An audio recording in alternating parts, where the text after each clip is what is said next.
নমস্কার। পশ্চিমবাংলার প্রথম দফার নির্বাচনের প্রচার শেষ হতে আর মাত্র কয়েক ঘন্টা আছে। নির্বাচনী রাজনৈতিক দলগুলো তারা মানুষের কাছে তাদের প্রচার যন্ত্রের মাধ্যমে তাদের দলীয় বিষয় জনসাধারণকে অবগত করেছেন। আগামী 23 এপ্রিল প্রথম দফার নির্বাচন, মানুষ ভোট দিতে যাবেন। এই যে প্রচার, বিভিন্ন রাজনৈতিক দলের প্রচার চলছে মানুষকে তাদের সপক্ষে নিয়ে আসার জন্য, এটা রাজনৈতিক একটা কৌশল, গণতন্ত্রের একটা ধারাবাহিকতা। এটা রাজনৈতিক দলের কর্তব্য, তারা তাদের এটা দিক মানুষকে রাজনৈতিক সচেতন করার জন্য তারা তাদের দলীয় অবস্থান থেকে তাদের দলীয় বিষয় জনসাধারণকে প্রচার যন্ত্রের মাধ্যমে বুঝাবেন। এটা বাস্তব, এটা সত্য। ব্যক্তিগতভাবে আমি একজন নাগরিক, একজন ভোটদাতা কোন কোন বিষয় মাথায় রেখে নির্বাচনে যাবেন বলে আমি মনে করি, সে তার দু একটি বিষয় আমি উপস্থাপনা করার চেষ্টা করছি সামাজিক মাধ্যমে। আমি মনে করি গণতন্ত্র সব থেকে বড় উৎসব। একটা দেশের প্রগতির পথে গণতন্ত্রের বিকল্প নেই। তাই সকল স্তরের মানুষকে, সকল ভোটদাতাকে এই নির্বাচনে আসার, ভোট দেওয়ার আমি আবেদন এবং অনুরোধ জানাই। একজন ভোটদাতা ভোটদান কেন্দ্রে যখন যান, একাধিক প্রার্থী থাকেন রাজনৈতিক দলের। তাই আমরা কাকে ভোট দেব, কেন ভোট দেব, কোন কোন বিষয় মাথায় রেখে নির্বাচনে আমরা সেই দলকে ভোট দেব, তার দু একটি বিষয় আমি মনে করছি। তার যেটা প্রথম আমি গুরুত্বপূর্ণ বিষয় মনে করি শিক্ষা। শিক্ষা একটা সমাজের সব থেকে বড় দিক। যে কোনো দেশের, যে কোনো সমাজের পক্ষে শিক্ষার বিকল্প নেই। তাই আমাদের রাজ্যে যে শিক্ষা ব্যবস্থা সেটা কেমন চলছে, আমি ভোটদাতাদের কাছে আবেদন জানাচ্ছি। মেধাভিত্তিক যে শিক্ষা ব্যবস্থা এ রাজ্যে বিলোপ হয়ে গেছে, এটা প্রত্যেক নাগরিক জানেন, প্রত্যেক অভিভাবক জানেন। তাই নির্বাচন যখন আমরা ভোটদান গ্রহণ কেন্দ্রে যাব, অবশ্যই মেধাভিত্তিক শিক্ষার কথাটা মাথায় রেখে আমাদের ভোট দেওয়া কর্তব্য বা দায়িত্ব বলে আমি মনে করি। দেখুন, সমাজে মেধার প্রয়োজন খুবই। মেধা যদি বিলোপ করে দেওয়া হয়, মেধাভিত্তিক শিক্ষা যদি বিলোপ হয়ে যায়, সমাজ কিন্তু পিছনের দিকে হাঁটতে শুরু করে। প্রত্যেকেই তার মেধার উৎকর্ষ, যে সমাজ, যে সরকার যত বেশি দেখাতে পারে, সেই দেশ বা সেই রাজ্য তত বেশি এগিয়ে যায়। আমাদের পশ্চিমবাংলায় আমরা লক্ষ্য করেছি যে মেধাভিত্তিক শিক্ষা ব্যবস্থা এ রাজ্যে ব্যর্থ। এখানে প্রতিভাবান ছাত্রছাত্রীরা পরীক্ষায় বসার সুযোগ পাননি। তারা পরীক্ষায় পাস করেন, কিন্তু চাকুরির যে পরীক্ষা এখানে সুযোগ মেলেনি। যদিও চাকুরি হয় সেটা আমরা জানি, টাকার বিনিময়ে 26,000 শিক্ষকের চাকরি বাতিল। বিভিন্ন যে নিয়োগের ক্ষেত্রে যে তদন্ত চলছে, সেগুলো আমরা মেধাভিত্তিক শিক্ষা ব্যবস্থা, মেধাভিত্তিক চাকুরির যে ব্যবস্থা, সেটা কিন্তু প্রশ্নের মুখে। এটা আমি অভিভাবক তথা সকলের কাছে দৃষ্টি আকর্ষণ করছি নির্বাচনে ভোট দেওয়ার পূর্বে।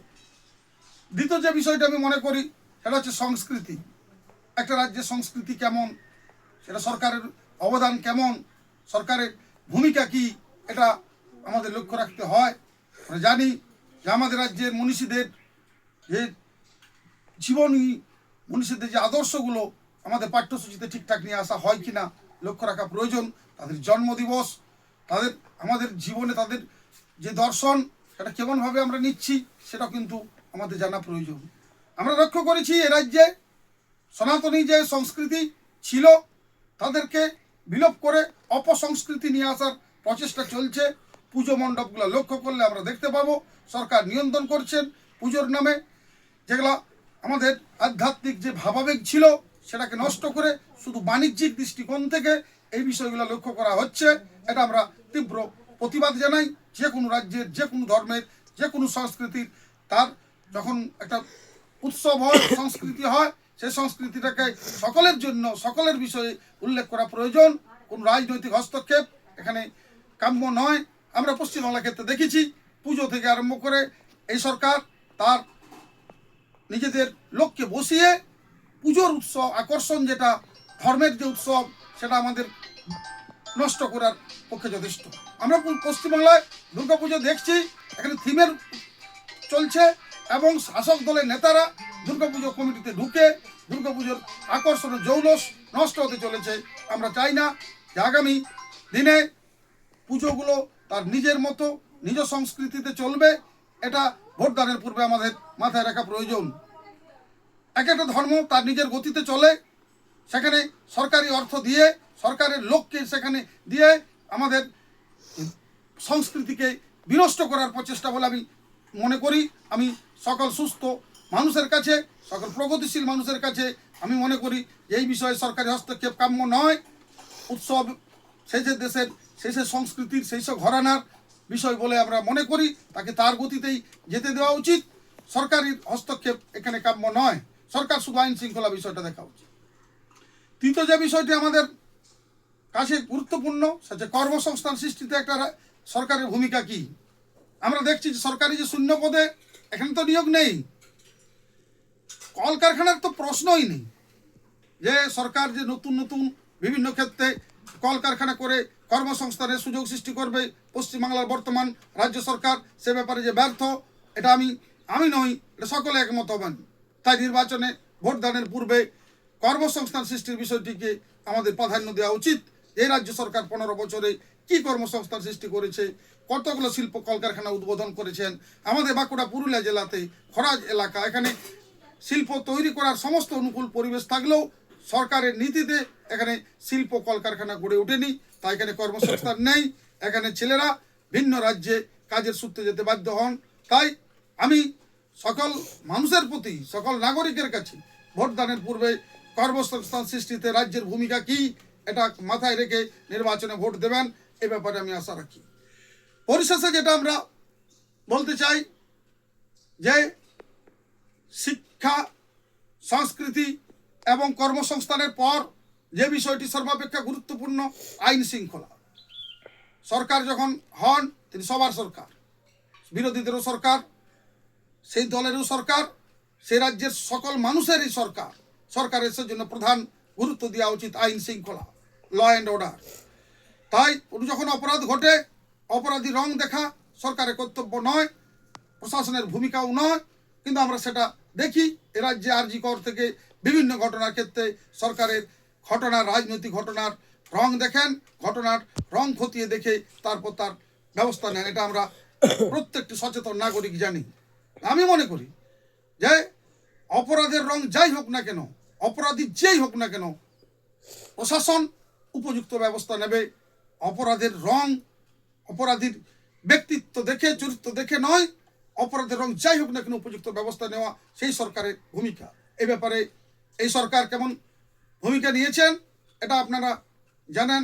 তাই আমি সকলের কাছে আবেদন, নির্বাচন প্রচার শেষ, আমরা ভোট দেব। ভোট একটা গণতন্ত্রের গুরুত্বপূর্ণ জায়গা। আমাদের এই নির্বাচনে একটি ভোট ভোট আমাদের এই সরকারকে, আমাদের এই দেশকে, আমাদের রাজ্যকে এগিয়ে নিয়ে যায়। তাই পরিশেষে আমি পশ্চিমবাংলার সকল শুভবুদ্ধি সম্পন্ন নাগরিকের কাছে আমার আবেদন, আসুন আগামী 23 এপ্রিল আমরা নির্বাচনে ভোট দেব এই রাজ্যের বাস্তবতা নিরিখে, এই রাজ্য সরকারের ভূমিকার নিরিখে। তাই আমি মনে করি এই রাজ্য সরকার শিক্ষা, সংস্কৃতি, কর্মসংস্থান এবং আইন শৃঙ্খলা সহ সমস্ত গুরুত্বপূর্ণ বিষয় ব্যর্থ বলে পরিষ্কার আমি মনে করি। আপনারাও আমার সাথে একমত হবেন যে এই সরকার 15 বছরে যথেষ্ট সময় থাকার সত্ত্বেও তারা এই বিষয়ে কোনো সদর্থক ভূমিকা নিতে পারেনি। তাই নির্বাচনে আমরা ভোট দেওয়ার সময় এই বিষয়টি গুরুত্বপূর্ণভাবে মাথায় রাখবো। আমি আশা করি সকল শুভবুদ্ধি সম্পন্ন নাগরিক তারা নির্বাচনের পূর্বে অবশ্যই ভবিষ্যৎ প্রজন্মের কথা মাথায় রেখে ভোট দেবেন, এই আবেদন এবং অনুরোধ রেখে সামাজিক মাধ্যমে আমার এই বক্তব্য এখানে শেষ করছি। সকলকে অভিনন্দন এবং নমস্কার জানিয়ে আমি আমার এই বক্তব্য এখানে শেষ করছি। ভারত মাতা কি জয়।